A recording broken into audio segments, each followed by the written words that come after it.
parole aux associations.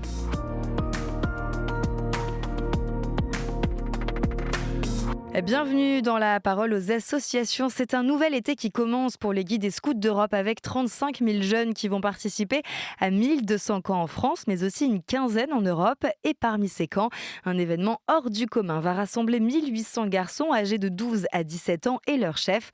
C'est le grand jeu national éclaireur et qui s'appelle le Lys et le Lion, l'honneur du vassal. Et on en parle avec Pierre Bertucca. Bonjour. Bonjour Alice. Vous êtes responsable de la communication de cet événement, alors racontez-nous ce qui va se passer pendant ces quelques jours exceptionnels. Eh bien justement, ces quelques jours auront d'exceptionnels qu'ils vont nous faire voyager un petit peu dans le temps, puisque nous allons faire vivre les scouts au rythme du XIIIe siècle, donc en l'an 1214, à l'époque médiévale, où une grande bataille, la bataille de Bouvines, va tous les rassembler pour faire lutter les troupes françaises contre les troupes anglaises dans une grande bataille qui va les faire jouer et les faire s'affronter. Le début du grand jeu national aura lieu le 18 juillet à l'abbaye de Randol dans le Puy-de-Dôme, une abbaye bénédictine qui a la gentillesse de nous recevoir puisque nous serons très nombreux. En effet, nous attendons 1800 scouts et chefs de toute la France, donc des scouts de 12 à 17 ans et leurs encadrants dans la vingtaine, qui viennent de Nantes, de Toulouse, de Mulhouse, vraiment de partout en France pour ce grand jeu national. Et comment vont se dérouler les camps des unités scouts qui participent cet été ?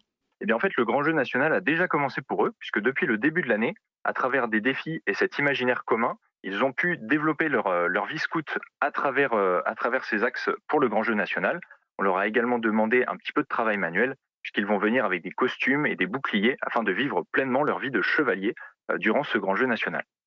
Les camps aux alentours auront lieu justement avant ou après le grand jeu national pour que ce dernier ne soit pas uniquement le seul camp que les unités vont vivre. Et donc autour de Clermont-Ferrand et de Randol, on va avoir beaucoup de lieux de camp qui vont s'établir cet été.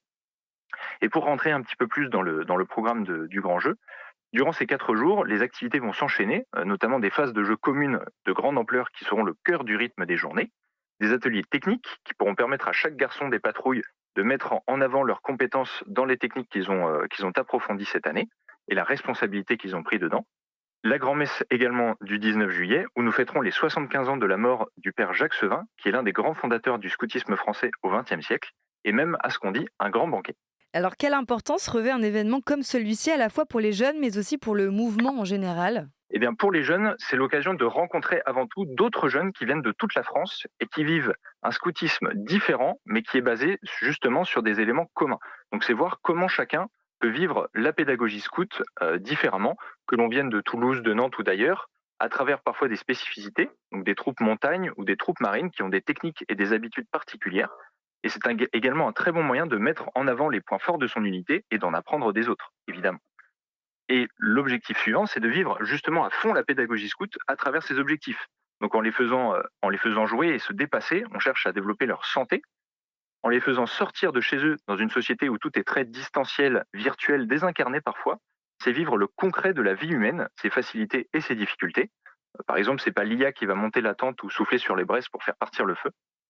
Ensuite, on veut les faire vivre en communauté, ce qui est déjà le cas dans les camps habituels, mais là à une autre échelle, une communauté fraternelle et bienveillante où chacun peut jouer son rôle dans la patrouille et rendre service aux autres pour se découvrir soi-même.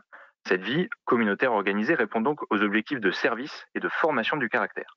Et enfin, ce vers quoi ces 4 objectifs tendent, c'est avant tout de se rapprocher de Dieu dans le scoutisme, à travers les temps de prière, la grand-messe du 19 juillet et toute la fraternité qui découle de nos échanges.